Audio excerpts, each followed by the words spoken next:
Greetings, I'm Herbert Erpaderp, and today I'm going to build this C2P, or in Polish, Ciągnik Artyleryjski? Nailed it.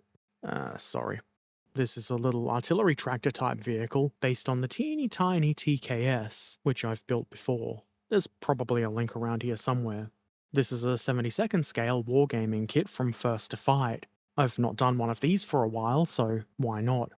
As with all the First to Fight kits, this one comes with a magazine. This is issue number 3, so it's one of the earlier releases, obviously. The magazine is in Polish, so old Herbert can't understand it unassisted, but I sure can look at the pictures.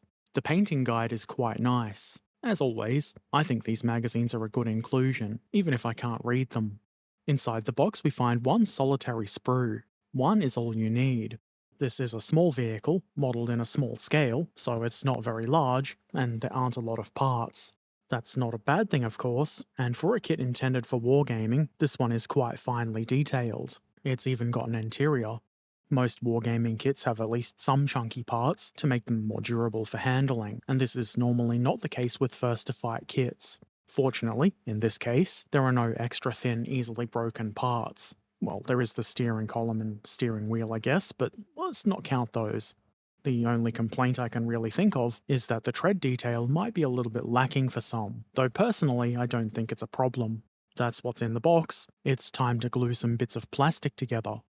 Here's the interior. It looks pretty good. There's even wrinkles in the fabric moulded into the seats. The first thing I do is glue this engine cover into place. It hides the fact that there is no engine. The instructions suggest to install the steering wheel at this time too, but I'm not going to. I will, however, assemble it, which is a simple matter of gluing this very small steering wheel to the steering column. This is very thin and delicate, which is why I've not installed it yet. I don't really want to break it. So I'm going to move on to attaching the track sets to the lower hull part. There are guide pins here which make this process very easy. Most people will have difficulty messing this up. There is a little bit of play to them, so I make sure they're straight, and then I add extra glue to the couple of contact points where the track sets touch the hull. Easy. The top of the track runs do look a little bit messy from where I've clipped them off the sprue, but that's mostly because the plastic goes white when it's stressed from being cut. It's been tidied up, and it's not going to be all that visible anyway. This little hull side and, I guess, top part will help to hide the top of the tracks. You may need to apply some pressure, or you might not. That's for you to decide. The instructions say to install the interior before this, but I chose not to. I did install it around this time, but I forgot to video it. So here's the canvas top, or I assume it's canvas anyway. It doesn't really matter what it's made of, it looks good. This can, and probably should be, left unglued for painting. The instructions don't say to do this, but I figured gluing the windscreen part into the top part rather than onto the hull was a good idea. You can probably see there's a little notch in the canvas top for the searchlight on the left of the windshield. I thought that could make it moderately annoying to put the top on once the windscreen was glued into place, and that's why I've glued the windshield into the top part, despite the instructions not saying to.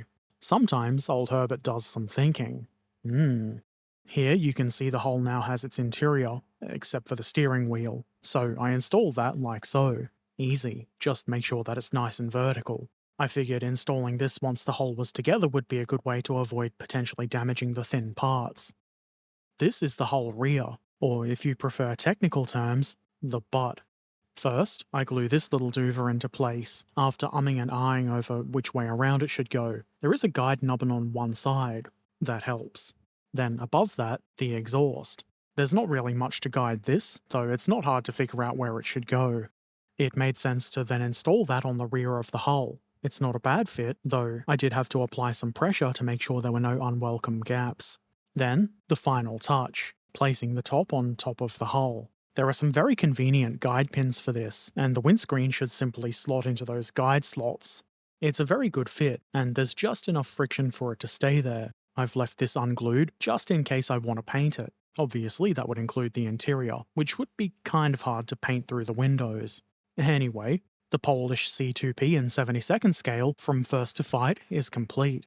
That took all of 38 seconds? Maybe that's a very slight exaggeration. It was probably closer to half an hour with all the dilly-dallying I do.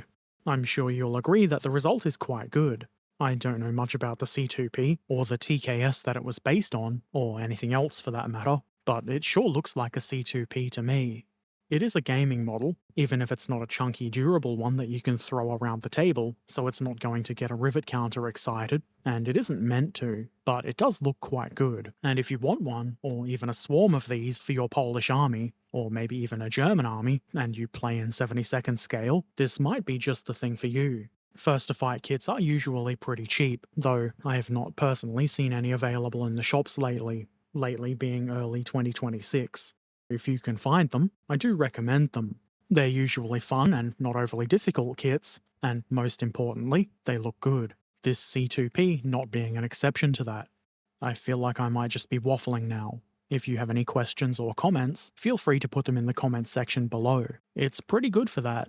Subscribe here if you want to see more of this kind of thing, share the video with anybody you think might find it helpful, and if you really like what I do and you want to see the videos a bit early, consider supporting on Patreon. I would really appreciate that. Links are in the description.